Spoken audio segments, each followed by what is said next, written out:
Hey, what's going on, chess lover? This is Maurice Bishop, and today I want to share with y'all my life story on a chessboard. I want to share with y'all, the things about me that y'all probably don't know, because I've been through a lot of things in my life or whatever that, maybe y'all can relate, maybe y'all can't. But just to start it off, I used to be homeless. I was deployed to Iraq for a whole year. I had a soldier that killed himself with an M16. I even had a 1 year old son that died the year after that. And a few years before all this, I had a best friend that died through a drive-by shooting. I've been shot at a few times, due to a female that I didn't want. So it's a whole nother story. Uh, and like I said, I was homeless. I was living in my car, trying to survive or whatever, things like that. So that's pretty much like my life story right there, right? But with this game, the reason why I say this is my life story on a chessboard is because I actually played against somebody that was a drug dealer. He was running the streets and everything, and he used chess as a way to map out his life and his drug transactions and things like that.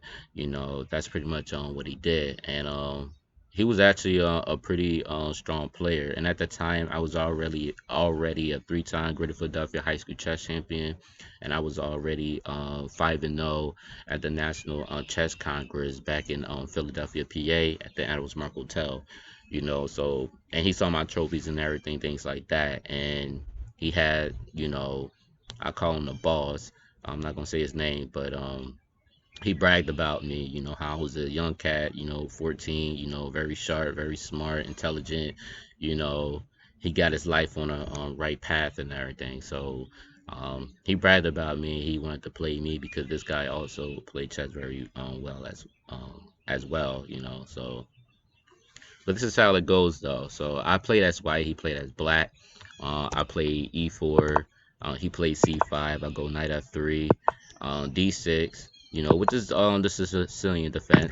He goes c catches d4, knight catches d4, knight f6, knight c3, and knight b to d7. Now remind you, um, when he played this, this is actually a line that I am very, very, very familiar with, and I actually got this idea from some international master on Internet Chess Club. I know y'all probably aware of that. It's called ICC. Y'all may call it that, but the whole acronym is stands for Internet Chess Club, and it was very popular at the time, and that's what I played on a lot. And this is where I got the idea from. So I played Bishop G5. He played E6. I played F4. Queen C7, Queen F3. Being aggressive. A6. I castle Queen side. And that whole point is hoping to go G4 and maybe H4 and potentially exchange the knight for the exchange this bishop for the knight. You know, so I could do my pawn storms, which was the idea that I had in mind. B5. Now, this is the idea that I got from this international master when this guy played B5. The game that I saw, this guy goes E5. So when he went E5, it wasn't just to do a double attack with the rook and a knight. It wasn't really just for that. But yes, it is a threat. But the whole point is with Bishop B7, which is what he did, I go Queen H3. And again, I'm still hitting the knight, and if he decides to retreat somewhere, then I'm gonna have the greater advantage. But obviously, my opponent actually took on d catches e5, and then knight catches e6, which is what I played. The king is still in the center of the board. I have a few good active pieces, that I can start some trouble on, right? So f catches e6, queen catches e6, and bishop e7. So I go bishop catches f6 to get a lot of his defenders out the way. He goes knight catches f6. Now this is the point. Um, if G catches f6 or whatever, then I would do bishop e2. And in one of the games that I played, I had a guy that actually went rook d8, and all I did was just went bishop h5 check, and then the game was over because after king f8, I had him in checkmate after that. So that was one of the stuff that I was ready for. Um, but he didn't go G catches F6. He did the right move. He went knight D catches F6. That's what he played. And then um, I decided to go bishop catches B5 because I wanted to bring the other attack in the game, which is technically for the knight. And again, if he doesn't take this bishop, then it's just going to be worse for him. So which is why he took knight catches B5, queen C6, and I go knight D6 with a check. Obviously, the bishop can't take because the queen is pinning this bishop. And the thing is, if the king goes here, then this will be checkmate. You know, that's what that would happen. But he doesn't do that. He goes king D8, and I go knight catches B7 with a check. I don't bother to hit the rook off. I wanted to win a free piece, but also at the same time still keep the tension on and whatever.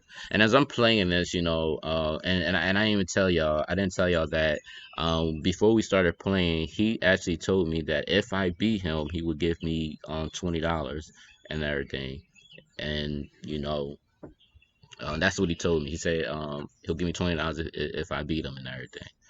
Because he didn't at the time he didn't think I was really that strong. He like I said, he just looked at me as a teenager. This guy looked like he was like maybe about 40 something years old at the time or whatever. So like I said, everybody I guess in the streets and everything, everybody called him the chess master because nobody could beat him. But that's why the guy that I know bragged about me or whatever, said, "Hey, just play him." So that's pretty much what happened. But obviously, this guy is getting a little nervous or whatever. He's like, "Oh, this dude." Oh, well, not nervous. I mean, he just kind of like surprised that I'm playing like this and everything, which is just crazy. So he was actually enjoying it though. But again, he's still playing as hard as really trying to do what he got to do. And I go queen catches e7, king b8. I go knight d8. And obviously, you don't want to go rook catches a2 because I'm threatening the queen, which is why he went queen c7. I go queen b4 check.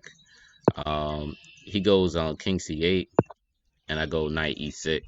Not only hitting the queen again, but also I just want to make sure this rook is covering his file because I don't want the king to escape. Because I really feel like there's a mate somewhere. But he goes rook d8 and everything. And I'm telling you, I started to take his queen, but I was like, why take his queen when I could potentially do something? Like, it gotta be something. So that's why I go queen a4. And, I wanted to threat a couple of things. So he goes queen b6 trying to mate me, or not yet mate me, but, get some advantage and everything. But I actually hit him with queen c4 check. Obviously, he can't go back to queen c7 because my knight is covering the square, which makes it even better. And then when he went king b7, I go knight c5 check.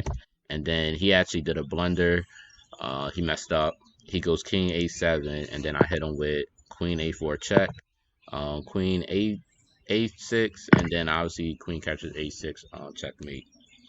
So when I played him, he was like, very good. He actually gave me the $20, but then I actually played him again or whatever, and he actually beat me. And that second game, I did remember it for a long time, but now I cannot remember that game. Like I cannot remember that game, and the only reason why I remember this game is only because it was at that time where it wasn't about me just winning on a chessboard. It was really about me winning in life. I wanted to get out of my bad neighborhood. Um, I wanted to be somebody. I didn't want to do the drug dealing. I didn't want to be robbing nobody. I didn't want to do that. I wanted to do something positive and something that could change lives and better other people and things like that. And I just always had that in my mind, which is why I love chess so much. And I just always had it in my mind, which is why, you know, this game is very special to me or whatever, which is a game that I probably will never forget because this was like one of those breaking points for me where I was like, you know what, I don't care what I'm gonna do, I'm gonna just make something of myself and do better, and that's pretty much what I did. So um, I hope y'all enjoyed this video. I hope that you know um, that y'all enjoy not just my story, but I hope that it touched somebody. Just because you live in a bad neighborhood, and just because you have a past, that you have a past, whatever, that you're not proud of, it's never too late to change. It's never too late to make a difference. You know, the life that you live for somebody else. So maybe your story can actually change somebody else's life or whatever. So you never know. So and that's why I wanted to share this through you on chess. Because I know y'all probably look at a lot of chess videos and things like that, and I'm telling y'all, obviously the channels that I do obviously is a lot different.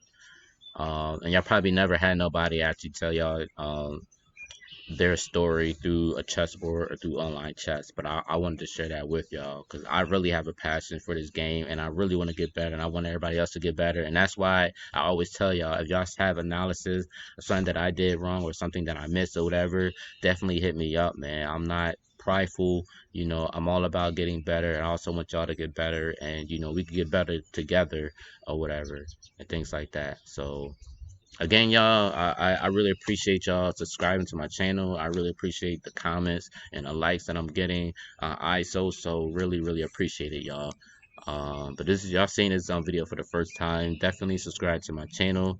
I'm telling y'all, it's gonna be more videos as always, man. I'm always posting something. So definitely check me out and everything. And till then, I'll see y'all next time. All right, y'all. Peace.